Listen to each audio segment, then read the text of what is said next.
देश भर में चुनाव प्रचार प्रसार के लिए तमाम लोग जुटे हैं। वैसे में 2 चरणों के चुनाव हो चुके हैं और बिहार की बात करें तो बिहार में 9 सीटों पर चुनाव हो गए। वहीं पूरे देश भर में 95 सीटों पर तीसरे चरण में वोटिंग हो गई। तमाम जो दिग्गज हैं इस बार तीसरे चरण में उनके किस्मत का फैसला होने वाला है।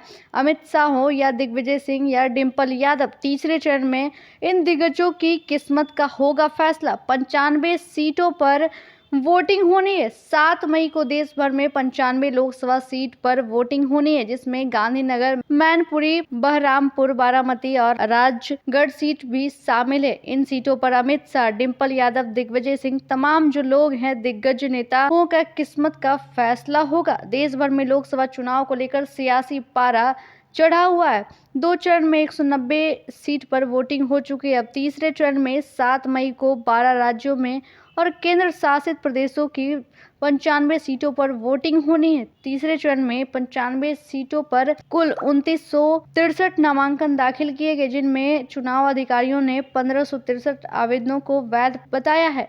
एक बार आपको फिर से बता दें, तीसरे चरण में असम है, बिहार की 5 सीट है, वहीं छत्तीसगढ़, मध्य प्रदेश, तमाम जो राज्य हैं वहां वोटिंग होनी है। हम बिहार की बात करें तो बिहार में देर शाम 5 मई को प्रचार प्रसार थम चुके हैं। वहीं 7 मई को वोटिंग होनी है। बिहार में 5 सीटों पर वोटिंग होनी है और 7 मई को चुनाव होगा। 5 सीटों की चर्चा करें तो झंझारपुर, सुपौल, अररिया, मधेपुरा और खगड़िया में वोटिंग होनी है, जिसके तहत सुरक्षा सख्त रहेगी। बिहार में तीसरे चरण के चुनाव को लेकर 5 संसदीय क्षेत्रों में चुनाव प्रचार का शोर देर शाम थम चुका है। इस चरण में झंझारपुर, सुपौल, अररिया, मधेपुरा और खगड़िया में मतदान होगा।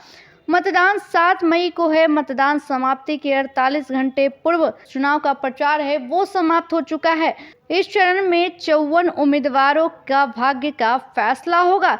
इनमें 51 पुरुष, 3 महिलाएं चुनाव मैदान में हैं। झंझारपुर में 10, सुपौल में 15, अररिया में 9, मधेपुरा में 8, खगड़िया में 12 उम्मीदवार हैं।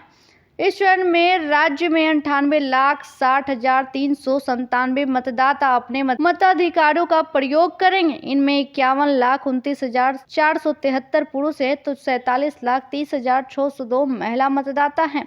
बता दें, पूरे जोरों शोरों से तैयारी हो चुकी है। तीसरे चरण की मतदान के लिए पूरे जोर शोर से तैयारी हो चुकी है। वहीं तमाम जो दिग्गज हैं उनके किस्मत का फैसला होने वाला है, लेकिन 4 जून को जब नतीजे आएंगे तब फैसला होगा। आखिर देखना होगा कौन जीतते हैं। फिलहाल इतना ही। देखते रहे देशवाणी न्यूज़। धन्यवाद।